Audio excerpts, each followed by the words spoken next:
టాలీవుడ్ లో మొదలైన re release అయిన ట్రెండ్ దేశమంతా వ్యాపిస్తోందా అంటే చూస్తే అలానే కనిపిస్తుంది. ఇప్పటికే చాలా మంది స్టార్ హీరోల సినిమాలు రీ రిలీజ్ లోనూ ఊహించని కలెక్షన్లను సాధించాయి.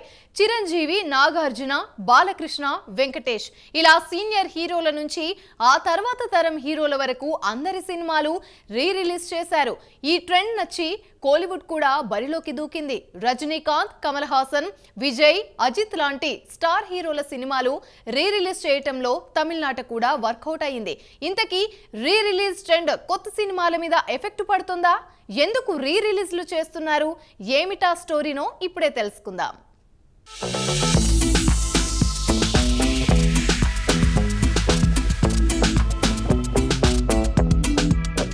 గత కొంతకాలంగా తెలుగులో రీ రిలీజ్ సినిమాలు బాక్సాఫీస్ వద్ద అదరగొడుతున్నాయి. కోట్లలో కలెక్షన్స్ ను రాబడుతున్నాయి.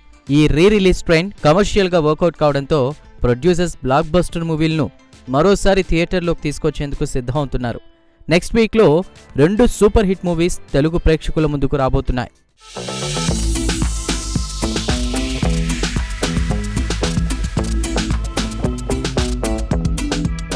కొత్త శుక్రవారం అనే ఆనందం బాక్సాఫీస్ వద్ద కనిపించడం లేదు. కౌంట్ పరంగా సినిమాలైతే ఉన్నాయి, కానీ దేనికి కూడా కనీస బజ్ లేకపోవడం చూస్తే మార్నింగ్ షోకు సగం జనమైన వస్తే గొప్పే అనుకోవాలి. మొన్నటిదాకా ప్రమోషన్లు చేసుకున్న సుహాస్ గొర్రెపురాణం ఇప్పటిదాకా అడ్వాన్స్ బుకింగ్ స్టార్ట్ కాలేదు. పేపర్ ప్రకటనల్లోనూ కనిపించలేదు. వాయిదా పడిందో లేదా చెప్పిన ప్రకారం వస్తుందో టికెట్ల బుకింగ్ స్టార్ట్ అయ్యే వరకు చెప్పలేం. అలాగే బాలయ్య దగ్గర పనిచేసిన స్టాఫ్ నిర్మించినటువంటి మూవీ పైలం పిలగ. ఈ మూవీ పబ్లిసిటీకి అంతో ఇంతో బజ్ ఇచ్చింది బాలయ్యనే.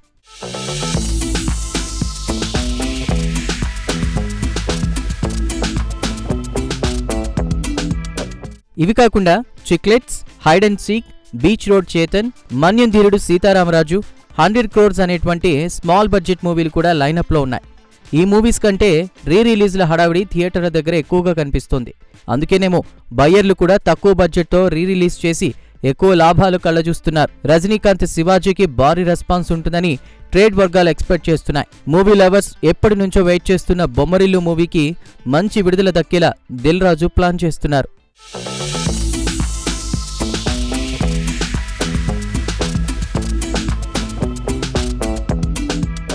ఇక శర్వానంద్ జర్నీ మూవీతో మరోసారి ఆడియన్స్ ని పలకరించడానికి సిద్ధమైపోయాడు. గతేడాది వచ్చి వెళ్లినటువంటి రవితేజ వెంకీ మూవీని మళ్లీ తీసుకొస్తున్నారు.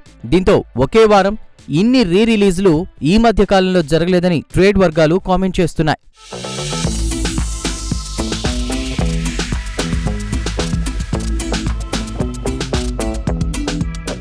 నెక్స్ట్ వీక్ సెప్టెంబర్ 27న దేవర మూవీ రాబోతున్న నేపథ్యంలో మేకర్స్ వారం ముందు వచ్చేందుకు సాహసం చేయకపోవడంతో ప్రెజెంట్ అన్నీ కూడా చిన్న సినిమాలే రిలీజ్కు సిద్ధమైపోయాయి. కానీ చిన్న సినిమాలపై రీ రిలీజ్లు దాడి చేస్తున్నాయి. మత్తు వదలరా 2కి ఇంకో వీకెండ్ బ్రహ్మాండంగా పనిచేయబోతోంది. ఇప్పటికే బ్రేక్ ఈవెన్ జరిగి లాభాల్లోకి ప్రవేశించడంతో బయ్యర్లు ఆనందంలో ఉన్నారు. రీ రిలీజ్లు ఎక్కువైపోవడంతో చిన్న నిర్మాతల సినిమాలు ఏ మేరకు థియేటర్లో నిలబడతాయనేది టాక్ మీదే ఆధారపడింది. అలా టాక్ వచ్చి నిలబడినటువంటి సినిమాలు కమిటీ కుర్రోళ్ళు, ఆయ్ ఇలా ఎన్ని సినిమాలు మౌత్ టాక్తో హిట్ అవుతాయో కానీ ప్రెజెంట్ చిన్న సినిమాలకు రీ రిలీజ్లే పెద్ద అడ్డంకిగా మారాయని, థియేటర్లు దొరకని పరిస్థితి వస్తుందని క్రిటిక్స్ కామెంట్ చేస్తున్నారు.